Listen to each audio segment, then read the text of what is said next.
નમસ્કાર, city live સાથે હું છું લખમા। સમાચારની શરૂઆત કરીએ। પ્રજાસત્તાક દિનની પૂર્વ સંધ્યા પર રાષ્ટ્રપતિ મેડલની જાહેરાત કરવામાં આવી ચૂકી છે અને ગુજરાતના 5 આઈપીએસ ઓફિસર સહિત અનેક પોલીસમેનને મેડલ આપવામાં આવશે। પીએમની સલામતી વ્યવસ્થા સંભાળતા એસપીજી જવાનને મેડલ આપવામાં આવશે। ગુજરાતના આઈપીએસ અધિકારી રાજીવ રંજન ભગતને પ્રેસિડેન્ટ મેડલ મળશે। અમદાવાદ રેન્જના આઈજી પ્રેમવીરસિંહ મેડલ મળશે તેમજ અમદાવાદ ટ્રાફિકના એડિશનલ સીપી નરેન્દ્ર ચૌધરીને પણ મેડલ એનાયત કરાશે। બીએસએફના ડીઆઈજી મનિંદર પવારને પણ મેડલ આપવામાં આવશે। ત્યારે સીબીઆઈમાંથી ડેપ્યુટેશન પરના રાઘવેન્દ્ર વત્સને પણ પ્રેસિડેન્ટ મેડલ આપવામાં આવશે। રાષ્ટ્રપતિ દ્વારા મેડલ આપવાની જાહેરાત કરી દેવામાં આવી છે। પ્રજાસત્તાક દિવસની પૂર્વ સંધ્યા પર આ જાહેરાત કરવામાં આવી ચૂકી છે, જેની અંદર 5 આઈપીએસ ઓફિસરને મેડલ એનાયત કરવામાં આવવાના છે અને આ જાહેરાત સત્તાવાર કરવામાં આવી ચૂકી છે। અનેક પોલીસ કર્મચારીઓને પણ તેમની સાથે જ મેડલ આપવામાં આવશે। અનેક પોલીસમેનને આ મેડલ આપવામાં આવશે। ત્યારે પીએમની સલામતી વ્યવસ્થા સંભાળતા એસપીજી જવાનોને પણ આ મેડલ એનાયત કરવામાં આવશે।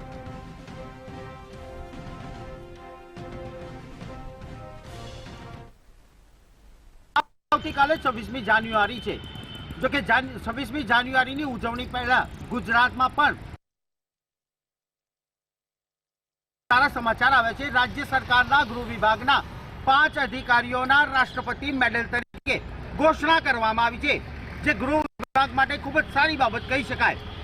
પૂર્વ સંધ્યાએ જે 5 આઈપીએસ અધિકારીઓના નામ રાષ્ટ્રપતિ મેડલ તરીકે નિયુક્ત કરવામાં આવે છે, તેમાં સૌથી પહેલા સલામતી વ્યવસ્થા સંભાળતા અને એસપીજી તરીકે ફરજ બજાવતા અધિકારીની નામની જાહેરાત કરવામાં આવી છે। આ અધિકારી વડાપ્રધાનની સલામતીની જવાબદારી સંભાળે છે। ગુજરાતના આઈપીએસ અધિકારી રાજીવ રંજન ભગત કે જેઓ પ્રેસિડેન્ટ મેડલને પાત્ર થયા છે, અને તેમના નામની પણ વિધિવત જાહેરાત કરવામાં આવી છે। આ ઉપરાંત અમદાવાદ રેન્જના આઈજી પ્રેમવીર સિંહને પણ રાષ્ટ્રપતિ મેડલ તરીકે નવાજવામાં આવશે। તો બીજી તરફ અમદાવાદ ટ્રાફિકના એડિશનલ સીપી નરેન્દ્ર ચૌધરીને પણ રાષ્ટ્રપતિ મેડલ તરીકે નિમણૂક કરવામાં આવી છે। સાથે સાથે બીએસએફના આઈજી મનિંદર પવારને પણ રાષ્ટ્રપતિ મેડલ મળવા પાત્ર થયો છે।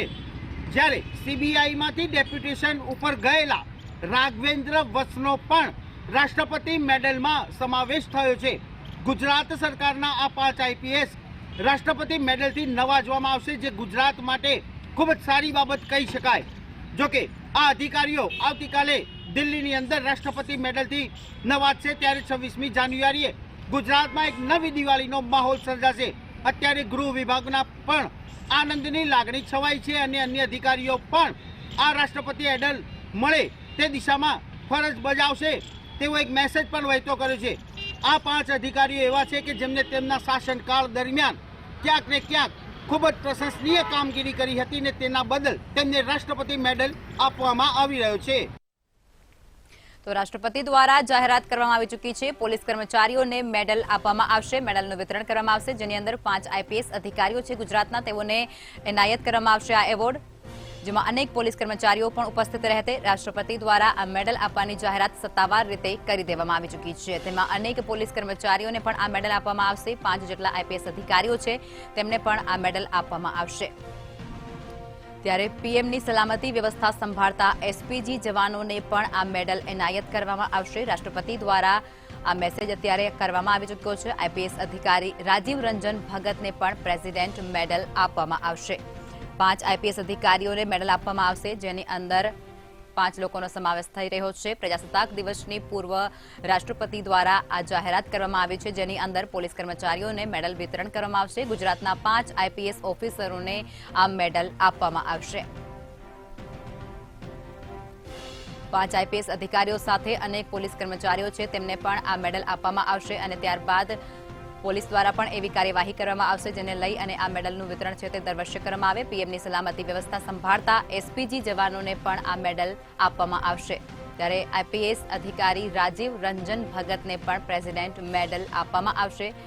5 આઈપીએસમાંના એક તેઓ પણ છે। ત્યારે પ્રજાસત્તાક દિવસની પૂર્વે રાષ્ટ્રપતિ દ્વારા આ મેડલ આપવાની જાહેરાત સત્તાવાર રીતે કરી દેવામાં આવી ચૂકી છે, જેની અંદર ગુજરાતના 5 આઈપીએસ ઓફિસરોને આ મેડલ છે તે એનાયત કરવામાં આવશે। તેની સાથે જ અનેક પોલીસ કર્મચારીઓ છે તેઓને પણ મેડલ આપવામાં આવશે તેવી જાહેરાત રાષ્ટ્રપતિ દ્વારા કરવામાં આવી ચૂકી છે। ત્યારે ગુજરાતના 5 આઈપીએસ અધિકારીને આ મેડલ આપવામાં આવશે।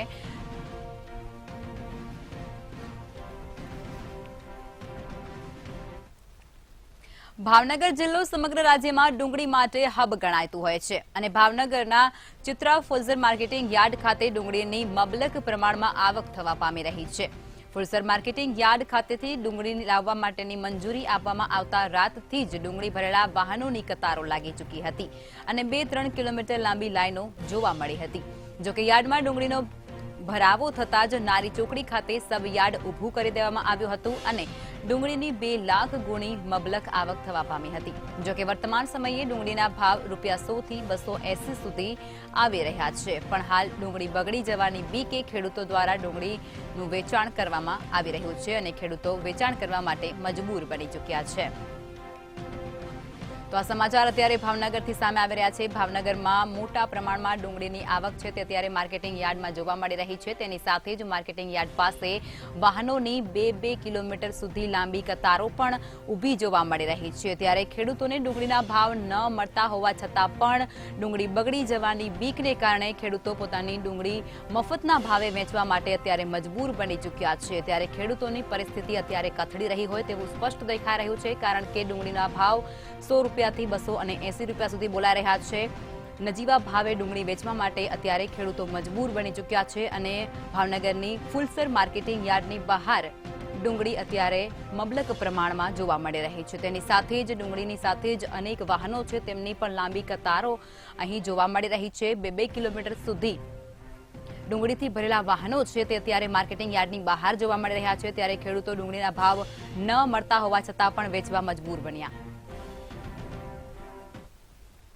ચાલુ વર્ષે ખેડૂતોને ડુંગળી પકાવવા માટે કુદરતના માર સાથે હાલ ભાવનો પણ માર પડી રહ્યો છે। ખાસ કરી ભાવનગર જિલ્લાની અંદર જે ખેડૂતો ડુંગળી પકવી રહ્યા છે તેને કહી શકાય કે માવઠા અને કુદરતી આફતને લઈને એક તરફ જે ડુંગળીનું નુકસાન જોવા પામ્યું હતું, પરંતુ જે ડુંગળીનું ઉત્પાદન થયું છે તે ડુંગળીમાં હાલ પૂરતા ભાવ નહીં મળતા ખેડૂતો ક્યાંક ને ક્યાંક મૂંઝવણમાં છે। ત્યારે ખાસ કરી વાત કરીએ તો ભાવનગર માર્કેટિંગ યાર્ડ ખાતે જે ડુંગળીની આવક છે તે હાલ તો મબલક પ્રમાણમાં થઈ રહી છે, કારણ કે ભાવનગર માર્કેટિંગ યાર્ડ ખાતે ડુંગળીની આવકમાં લાખો ગુણી ડુંગળી આવી છે। ગઈકાલની જ વાત કરીએ તો રાત્રે દરમિયાન 2.5 લાખ કરતાં પણ વધારે ડુંગળીની ગુણી છે તે માર્કેટિંગ યાર્ડ ખાતે આવી છે। ખેડૂતોને એક તરફ એવી આશા હતી કે ડુંગળીનો ભાવ છે તે વધવો જશે, પરંતુ ડુંગળીનો ભાવ છે તે કોઈ પણ સંજોગે વધે તેમ નથી। બીજી તરફ વાત કરીએ તો ખેડૂતોની જે ડુંગળી પકાવવાનો ખર્ચ છે તે 400 થી 500 રૂપિયા સુધી પહોંચી ગયો છે, પરંતુ તેની સામે જે ભાવ મળી રહ્યો છે તે નહીવત રીતના મળી રહ્યો છે। ત્યારે ખેડૂતોની પણ એવી માંગણી છે સરકાર દ્વારા ક્યાંક ને ક્યાંક ડુંગળીના ભાવને લઈને કોઈ સારો નિર્ણય લેવામાં આવે અથવા કોઈ સ્થિર ભાવ 400 થી 500 રૂપિયા આપવામાં આવે તો ખેડૂતોને જે રીતના ડુંગળી માટેનો જે ખર્ચ છે તે ખર્ચ તેને પરવડે, કારણ કે ખેડૂતોને હાલ જે ડુંગળી રોપવાથી લઈને ડુંગળીની જે ઉત્પાદન છે માર્કેટિંગ યાર્ડ ખાતે લાવવાનો જે ખર્ચ છે તે પણ હાલના ભાવની અંદર સંતોષકારક નથી થતો। ત્યારે જોવાનું રહ્યું કે હવે સરકાર દ્વારા ડુંગળી પકવતા ખેડૂતોને ક્યારે સંતોષકારક ભાવ આપે તેવી નિર્ણય કે તેવી નીતિ લાવવામાં આવશે। તો ભાવનગરના ખેડૂતોની હાલત અત્યારે કથળતી જોવા મળી રહી છે। ભાવનગરના ખેડૂતો છે તે ત્યારે પરેશાન થઈ ચૂક્યા છે, કારણ કે ડુંગળીનો ભાવ ન મળતા હોવા છતાં પણ તેઓ ડુંગળી વેચવા માટે મજબૂર બની ચૂક્યા છે। માર્કેટિંગ યાર્ડ પાસે વાહનોની લાંબી કતારો છે તે જોવા મળી રહી છે। ડુંગળીથી ભરેલા વાહનો અત્યારે માર્કેટિંગ યાર્ડની બહાર જોવા મળી રહ્યા છે।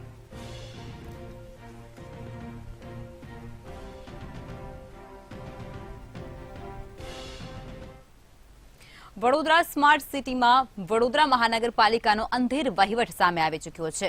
ઘોડા છૂટી ગયા પછી તબેલાને તાળું મારવા ફૂડ વિભાગ નીકળી હતું, ત્યારે દેવનારાયણ કોલ્ડ પાણીપુરીના કર્મચારીના પગથી બટાકા ધોતો હતો, ત્યારે ફૂડ વિભાગના કર્મચારીએ તેનું લાયસન્સ રદ કર્યું છે અને જે બાદ આઈસ્ક્રીમ અને શ્રીખંડ સેમ્પલ પણ લેવામાં આવી ચૂક્યા છે। તેની ચકાસણી કર્યા બાદ વેપારી સામે કાર્યવાહી પણ કરવામાં આવશે।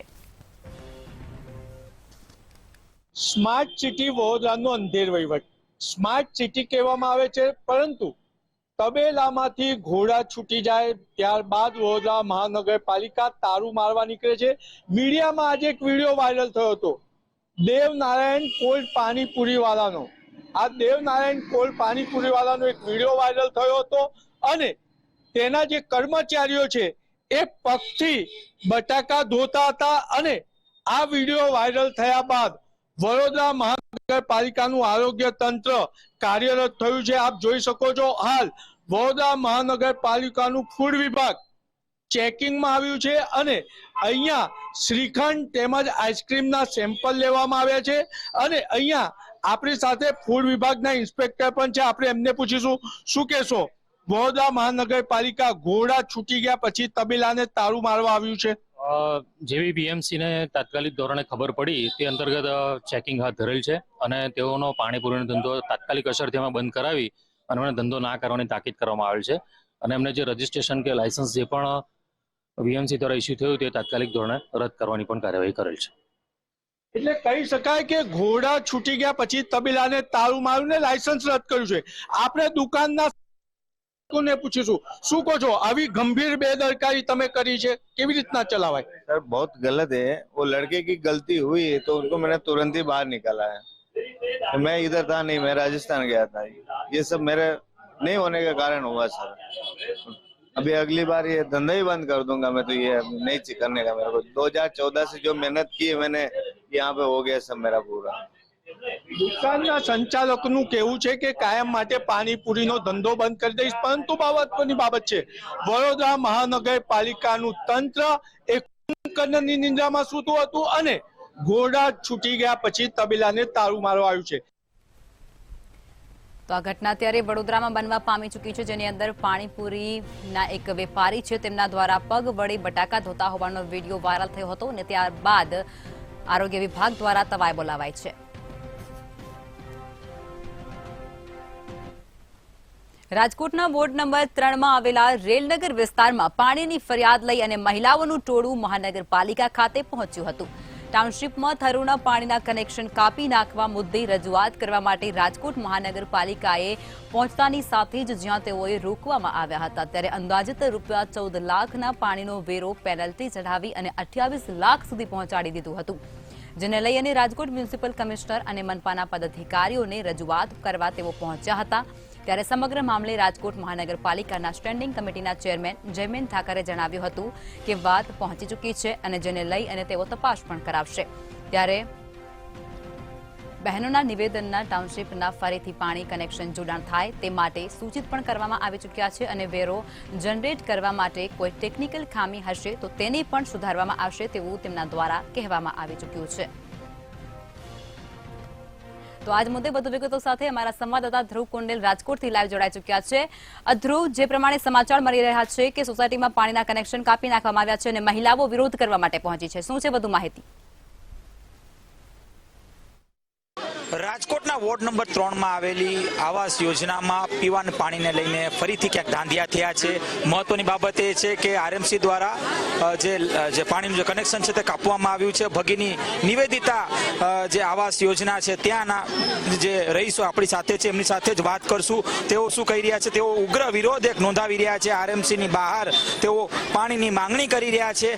ખાસ તો ગઈકાલે જ જે આ જે પાણીનું કનેક્શન છે તે આરએમસી તરફથી કાપવામાં આવ્યું છે. આપણી સાથે સ્થાનિક લોકો છે. શું નામ છે આપનું? મારું કૃષ્ણાબેન જોશી નામ છે. હું ભગીની ટાઉનશીપમાં રહું છું અને અમારા લોકોને 300 આવાસ યોજના છે, એમાં 150 જણાને ફાળવણી થઈ છે. તો 300 જણાનો અમને જે વેરો આપ્યો છે અને 5 વર્ષનો વેરો અમને શું કામ ભેગો આપ્યો? કેટલા રૂપિયાનો વેરો આપ્યો છે? અમને 28 લાખ ને 35,000 નો વેરો આપ્યો છે. આટલો વેરો ક્યાંય હોય કોઈ દિવસ? આ ગરીબ માણસોની ટાઉનશીપ છે, ગરીબ માણસોની આવાસ યોજના છે. આમાં ત્યાં રોડ રસ્તા કોઈ સુવિધા નથી, કોઈ લાઇટની સુવિધા નથી. અમે લેખિતમાં આપ્યું છે, અમને અંદર રજૂઆત કરવા નથી જવા દેતા. અમે કેટલી વાર રજૂઆત કરવા માટે ગયા છે. સ્થાનિક કોર્પોરેટર શું કહે છે? કોઈ પણ જવાબ નથી આપતા, કોઈ પણ નહીં, કોઈ આવતાય નથી. આવીને જોઈને વયા જાય છે અને એમ કહે છે મત લેવો હોય ત્યારે આવે છે મત માટે થઈને. ગરીબ માણસો માટે કોઈ આયા છે જ નહીં સાંભળવા માટે થઈને. અમારી એક જ માંગ છે, અમને કનેક્શન 2 દિવસથી કનેક્શન કાપી ગયા છે. 3 દિવસ પહેલા ખાલી કાગળ આપ્યું હતું, 2 દિવસમાં કનેક્શન કાપી ગયા છે. અમારી એક જ માંગ છે કે મોદી સરકાર પીવાનું પાણી અને ખાવા માટે અનાજ આપે છે ગરીબ માણસોને, તો આ ગરીબ માણસોની ટાઉનશીપ છે તો અમને ન્યાય આપો. અમે પાણી છીએ. જે લોકોને 10,000 પગાર છે એ લોકોને કેરમાં કેવી રીતે પોસાય? પીવાનું પાણી નથી મળતું, અમને પીવાનું આપો. નાવા ધોવાની વાત પછી છે, અમારી એક જ માંગ છે કે અમને પીવાનું પાણી આપો. પાણી વગરના કોઈ પણ વ્યક્તિની તબિયત બગડશે, કાંઈ પણ થશે તો રાજકોટ કોર્પોરેશન અને ભાજપ સરકાર જવાબદાર રહેશે ને જે તે એરિયાના કોર્પોરેટર અને સત્તાધીશો હશે ને એમાં જવાબદાર રહેશે. અમારો વેરો માફ થવો જોઈએ અને અમને હર વર્ષે વેરો શું કામ ન આપ્યો? 5 વર્ષનો ભેગો શું કામ આપ્યો? તમે મકાનનો વેરો વસૂલ કરો છો અમારી પાસે, તો તમે આ વેરો અમને વર્ષે વર્ષે આપો તો ને. એક આરે વેરો શું કામ આપ્યો? બીજી એક પણ ટાઉનશીપને વેરો નથી. અમારી ટાઉનશીપને એકને શું કામ ટાર્ગેટ બનાવીને વેરો આપ્યો? કહી શકાય કે જે વર્ષે વર્ષે વેરો આવવો જોઈએ તે વેરો નથી આવ્યો. 5 વર્ષનો વેરો એકસાથ ક્યાંક ફટકારવામાં આવ્યો છે. શું નામ છે તમારું? દિલીપ કુમાર જૈન. દિલીપભાઈ, શું કહેશો? સ્થાનિક પ્રશ્નો ઘણા બધા છે, કોર્પોરેશનને રજૂઆત લઈને આવ્યા છો. કોર્પોરેશન તરફથી શું રજૂઆત સાંભળવામાં આવી? કોર્પોરેટર શું કહે છે? અધિકારીઓ શું કહે છે? કોઈ અધિકારી ગરીબ માણસના કોઈ દી સાંભળતા નથી સાહેબ. ગરીબ માણસના એક જ છે કે એને લાચારી કરવાનું રહેશે. એટલા માટે કે આ જે સોસાયટી છે ભગીની નિવેદિતા ટાઉનશીપ રેલનગરમાં આવેલ છે, જે 2019માં બનેલા છે ને 20 પછી માણસો રહેવા આવ્યા છે.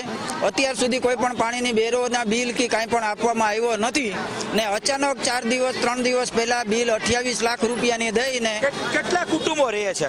308 ટોટલ ફ્લેટ છે, જેમાં 165 જેટલા કુટુંબ અત્યારે રહે છે જે ગરીબ મજૂર વર્ગના છે. હવે એમાં તમે 28 લાખ રૂપિયાની બિલ એકારે આપીને તમે કહો કે 3 દિવસ અલ્ટિમેટ આપીને તમે પછી પાણી કાપ કરો. જે સોસાયટીમાં પાણીની અન્ય કોઈ પણ વ્યવસ્થા નથી, કે બોર આપવામાં આવ્યો નથી, કે કોઈ કુવા નથી, જે એક જ માધ્યમ પાણીના હતા એ આરએમસીના પાણી, એ તમે બંધ કરી દીધા છે 2 દી ત્યાં. અત્યારે આપણે રજૂઆત કરવા આવ્યા હતા કમિશનર સાહેબને. કમિશનર સાહેબના પ્રેસ કોન્ફરન્સને ઉચ્ચ સ્તરીય વિડીયો કોન્ફરન્સ રવાથી આપણે મળી નથી શક્યા. એટલા બધા રહેવાસીઓ આપણે આવ્યા હતા તો આપણને એમ કહેવામાં આવ્યું કે તમે અત્યારે જાઓ, 4 વાગે પછી આવો તો કદાચ સાહેબ મળશે. કન્ફર્મ નથી કે મળશે, કદાચ સાહેબ મળશે. કહી શકાય કે એક ઉગ્ર રજૂઆત ક્યાંક આરએમસી ની બહાર અત્યારે થઈ રહી છે. મહત્વની બાબત એ છે કે પાણી કનેક્શન છે તે સિસ્ટર નિવેદિતા ટાઉનશીપમાંથી કાઢી લેવામાં આવ્યું છે અને તેને જ લઈને અત્યારે ઉગ્ર રજૂઆત રહીશો દ્વારા કરવામાં આવી રહ્યું છે. આ સાથે કહી શકાય કે કોર્પોરેટર તરફથી પણ કોઈ પણ પ્રકારનું ધ્યાન નથી દેવાતું તેવી કહી શકાય કે આક્ષેપ છે તે ક્યાંક રહીશો લગાડી રહ્યા છે. છેલ્લા 5 વર્ષનું જે પાણીનું જે બિલ હોય તે ફટકારવામાં આવ્યું છે અને આ પ્રકારનું જે બિલ છે તે ન ફટકારવામાં આવવું જોઈએ. આ પ્રકારની એક ક્યાંક રહીશોની માંગણી છે. વર્ષે વર્ષે જે વેરો દેવાનો બદલે 5 વર્ષે ફટકારવામાં આવ્યું છે. એટલે કહી શકાય કે જે કોર્પોરેશનના કોર્પોરેટરો અથવા તો જે અધિકારીઓ દ્વારા ક્યાંક કાવતરું રચવામાં આવ્યું છે તેવો પણ આક્ષેપ જે રહીશો છે તે લગાડી રહ્યા છે. જી ધ્રુવ, માહિતી આપવા બદલ ધન્યવાદ. તો રાજકોટમાં અત્યારે સમાચાર, સ્ટેન્ડિંગ કમિટીના ચેરમેન જયમેન ઠાકરે તેમનું નિવેદન પણ આ મામલે આપી દીધું છે. જે બહેનો દ્વારા ઉગ્ર વિરોધ કરવામાં આવ્યો હતો પાણીને લઈ અને સમસ્યા અત્યારે રાજકોટમાં સર્જાય છે, જેને લઈ અને નિવેદન આપવામાં આવ્યું છે. ચોક્કસથી કાર્યવાહી કરવામાં આવશે તેવું અત્યારે આશ્વાસન આપવામાં આવી રહ્યું છે. રાજકોટના વોર્ડ નંબર 3માં પાણી બાબતે બબાલ થઈ ચૂકી છે અને મહિલાઓ છે તે અત્યારે વિરોધ કરવા પહોંચી છે. સુરતની મહિધરપુરા પોલીસને મોટી સફળતા મળી છે. મહિધરપુરા પોલીસે બાતમીના આધારે 2 રીઢા વાહન ચોરોની અટકાયત કરી લીધી છે. બાતમીના આધારે શંકાસ્પદ બાઇક રોકાવી અને પૂછપરછ કરતા સમગ્ર મામલો સામે આવ્યો હતો. બાઇક ચાલકની પૂછપરછ કરતા જ અન્ય 16 બાઇક પણ સાથે મળી આવી હતી. ત્યારે 2 ચોરની પોલીસે ધરપકડ કરી છે અને અલગ અલગ પોલીસ મથકથી 16 બાઇક કબજે કરી અને વધુ કાર્યવાહી પણ શરૂ કરી દીધી છે. તો મહિધરપુરા પોલીસને મોટી સફળતા અત્યારે મળી ચૂકી છે. સુરતમાં આ બનાવ બની ચૂક્યો છે. સુરત પોલીસને મોટી સફળતા મળી હોય તેવું કહી શકાય છે. 16 બાઇક ચોરી કરતા 2 ઇસમોને પોલીસ દ્વારા અત્યારે અટકાયત કરી લેવામાં આવી ચૂકી છે. પોલીસ દ્વારા તે બંને ઇસમોની ધરપકડ કરવામાં આવી છે. આગળની કાર્યવાહી પણ શરૂ કરવામાં આવી છે. તેની સાથે જ અલગ અલગ પોલીસ સ્ટેશન ખાતેથી 16 જેટલા જે બાઇક છે તેને કબજે કરવામાં આવ્યા છે અને ત્યારબાદ આ બંને આરોપીઓ છે તેની ધરપકડ કરવામાં આવી ચૂકી છે અને આરોપીઓ વિરુદ્ધ આગળની કાયદાકીય કાર્યવાહી શરૂ પણ કરી દેવામાં આવી ચૂકી છે. મહિધરપુરા પોલીસને મોટી સફળતા મળી છે. સુરતની મૈધરપુરા પોલીસને મહત્વની સફળતા હાથ લાગી છે. સુરતની મૈધરપુરા પોલીસે બાતમીના આધારે 2 રીઢા વાહન ચોરને ઝડપી પાડ્યા છે અને સાથે સાથે તેમની પાસેથી 16 જેટલી જે બાઇકો છે તે કબજે લેવામાં આવી છે. જે રીતના દ્રશ્યમાં જોઈ શકાય છે, આ બંને જે આરોપી છે, આ આરોપી જે છે તે સુરતના વિવિધ વિસ્તારોમાંથી બાઇક ચોરીને અંજામ આપતા હતા. એકનું નામ છે મનોજ પાંડુરંગ ગાયકવાડ, તો બીજાનું નામ છે રાહુલ દત્તુ મોરે. આ બંને ઈસમો જે છે તે અલગ અલગ વિસ્તારોમાંથી રેકી કરી અને બાઇક ચોરીને અંજામ આપતા હતા. આ બાઇક ચોરીને અંજામ આપી અને સુરત શહેરના વિવિધ વિસ્તારોમાં આ બાઇકો જે છે તે છુપાવતા હતા. કહી શકાય કે જે પ્રકારે સુરતના અલગ અલગ વિસ્તારની આ બાઇક છે, અત્યારે બાઇક ચોરી કરી અને આ બંને ઈસમો જે છે તે જતા હતા. તે દરમિયાન જે મૈધરપુરા પોલીસ છે તેમને બાતમી મળી હતી અને બાતમીના આધારે જે એક બાઇક હતી તે બાઇક ઊભી રખાવી અને બંનેની પૂછપરછ કરી હતી. આ બંનેની પૂછપરછ કર્યા બાદ જે પ્રકારે બાઇકના નંબર જે છે તે પોકેટ કોપમાં નાખવામાં આવતા આ બાઇક છે તે ચોરીનું હોવાનું સામે આવ્યું હતું. તે તેમની વધુ પૂછપરછ કરી હતી ને એક બાદ એક એમ 16 જેટલી બાઇકો છે તે ચોરીમાં સામે આવી હતી. મહત્વનું કહી શકાય કે સુરતના વિવિધ વિસ્તારોમાંથી એટલે કે મૈધરપુરામાંથી 2, વરાછામાંથી 5, લિંબાયતમાંથી 1 અને અલગ અલગ વિસ્તારો જે છે ત્યાંથી અલગ અલગ બાઇકો જે છે તે ચોરી કરી છે. એટલે કહી શકાય કે જે પ્રકારે જે તે પોલીસ મથકમાં જે ફરિયાદો નોંધાય છે તે ફરિયાદોના આધારે આ બંનેની પૂછપરછ કરવામાં આવી રહી છે અને આ બંને જે છે તેમની ધરપકડ કરવામાં આવી છે અને આ જે 16 જેટલી બાઇકો છે તે કબજે લેવામાં આવી છે. મહત્વનું કહી શકાય કે સુરત શહેરમાં જે પ્રકારે બાઇક ચોરીની ઘટનાઓ સતત ને સતત વધી રહી હતી તેને લઈને જે પોલીસ છે તે સતત ને સતત ક્યાંક ને ક્યાંક પ્રયાસ કરી રહી હતી બાઇક ચોરીના આરોપીઓને ઝડપવા માટે. ત્યારે બાઇક ચોરીના જે 2 આરોપી છે તે પકડાયા છે અને હાલ આ બંને આરોપીની ધરપકડ કરી અને જે વધુ પૂછપરછ છે તે હાથ ધરવામાં આવી છે. અલગ અલગ પોલીસ મથકમાંથી કુલ 16 જેટલી બાઇક ચોરીના જે ગુનાના ભેદ છે તે ઉકેલાયા છે અને આ બંનેની જે છે તે વધુ પૂછપરછ પણ હાથ ધરવામાં આવી છે. સુરતથી આ સમાચાર મળી રહ્યા છે. સુરતમાં મૈધરપુરા પોલીસને મોટી સફળતા મળી ચૂકી છે. અલગ અલગ સ્થળેથી બાઇક ચોરી કરનારા 2 આરોપીઓને પોલીસ દ્વારા ઝડપી પાડવામાં આવી ચૂક્યા છે. તેની અંદર 16 બાઇક તેઓના દ્વારા ચોરી કરવામાં આવી હતી.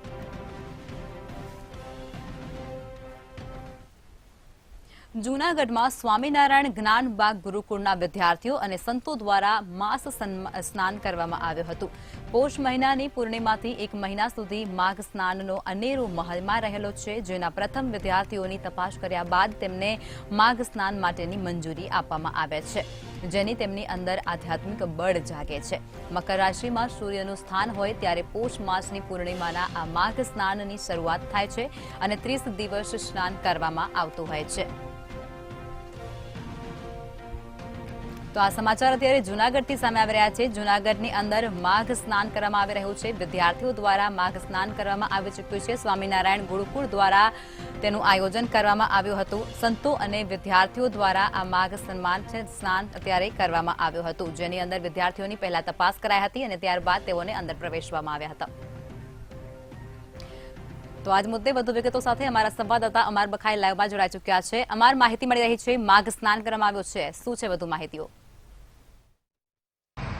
જી ચોક્કસ કે જે રીતે સ્વામિનારાયણ ગુરુકુળ જ્ઞાનબાગના જે વિદ્યાર્થીઓ છે તેમના દ્વારા માઘ સ્નાન કરવામાં આવતું હોય છે. પોષ મહિનાની પૂર્ણિમાથી આ માઘ સ્નાન છે તે પ્રારંભ થતો હોય છે ને 30 દિવસ સુધી જે વિદ્યાર્થીઓ છે તે માઘ સ્નાન કરતા હોય છે. આની અંદર દર વર્ષે છે તે આ વિદ્યાર્થીઓ દ્વારા કરવામાં આવતું હોય છે માઘ સ્નાન. કડકડતી ઠંડીના વચમાં વહેલી સવારે લોકોને ઉઠવું પણ મુશ્કેલ બનતું હોય છે, ત્યારે આ જે ધોરણ 10 થી 12ના જે વિદ્યાર્થીઓ છે તે માઘ સ્નાન કરે છે અને સ્વૈચ્છિક રીતે તે માઘ સ્નાન કરતા હોય છે. ખાસ કરીને જે એક ઇતિહાસમાં પણ લખેલું છે, સ્વામિનારાયણ સંપ્રદાયમાં પણ લખેલું છે અને જે સનાતન ધર્મ છે તેમાં પણ માઘ સ્નાન વિશે છે તે મહિમા લખેલો છે ને જેને લઈને સ્વામિનારાયણ ગુરુકુળ જ્ઞાનબાગના જે વિદ્યાર્થીઓ છે તેમના દ્વારા માઘ સ્નાન છે તે કરવામાં આવતું હોય છે. જૂનાગઢના સાબલપુર પાસે આવેલા આ સંસ્થાના જે 100 જેટલા વિદ્યાર્થીઓ છે, સાધુ સંતો અને ભક્તો છે તેમના દ્વારા આજથી માઘ સ્નાન છે તે શરૂ કરવામાં આવ્યું હતું. હાલ તો 5 ડિગ્રી જેટલું ગિરનાર પર તાપમાન રહે છે ને કડકડતી ઠંડી વચ્ચે આ વિદ્યાર્થીઓ વહેલી સવારે એ પણ ગોરાનું જે પાણી હોય છે રાત્રિના સમયે રાખી દેવામાં આવે છે પાણી ભરીને ગોરામાં, અને વહેલી સવારે તે પાણીથી સ્નાન કરવામાં આવતું હોય છે. માન્યતા એવી પણ છે કે આ માઘ સ્નાન કરવાથી જે કોઈ રોગ નથી થતા અને રોગ પ્રતિકારક શક્તિ પણ વધે છે અને જિંદગીભર જ્યાં સુધી તે જીવે ત્યાં સુધી તેને એક જાતનો પણ રોગ શરીરમાં નથી થતો તેવી પણ એક માન્યતા છે ને જેને લઈને માઘ સ્નાન છે તે કરવામાં આવતું હોય છે. દર વર્ષે આ રીતની જે કાર્યક્રમ છે તે 1 મહિના સુધી માઘ સ્નાનનું આયોજન કરવામાં આવતું હોય છે અને છેલ્લા જે દિવસે 30મા દિવસે ક્યાંક દામોદર કુંડ તો ક્યાંક નદી જે કોઈ સમુદ્રથી ન જોડાતી હોય તેવી નદીમાં છેલ્લા દિવસે સ્નાન કરવાનો મહિમા છે અને તેનાથી જે મોક્ષ પ્રાપ્ત થતો હોય છે. આ એક માન્યતા છે ને જેને લઈને માઘ સ્નાન છે તે કરવામાં આવે છે. જી અમારી માહિતી આપવા બદલ ધન્યવાદ. જૂનાગઢની અંદર વિદ્યાર્થીઓ દ્વારા માઘ સ્નાન કરવામાં આવ્યું છે. ખુલ્લા શરીરે વિદ્યાર્થીઓ દ્વારા માઘ સ્નાન કરવામાં આવ્યું છે, જેની અંદર વહેલી સવારે જ ઠંડા પાણીથી સ્નાન કરવામાં આવતું હોય છે. સ્વામિનારાયણ ગુરુકુળ દ્વારા આ માઘ સ્નાનનું આયોજન કરવામાં આવ્યું હતું. સંતો અને વિદ્યાર્થીઓએ મળી અને માઘ સ્નાન કર્યું હતું. તો સિટી લાઈવમાં અત્યારે બસ આટલું જ. વધુ સમાચાર માટે આપ જોતા રહો મંતવ્ય ન્યૂઝ. નમસ્કાર.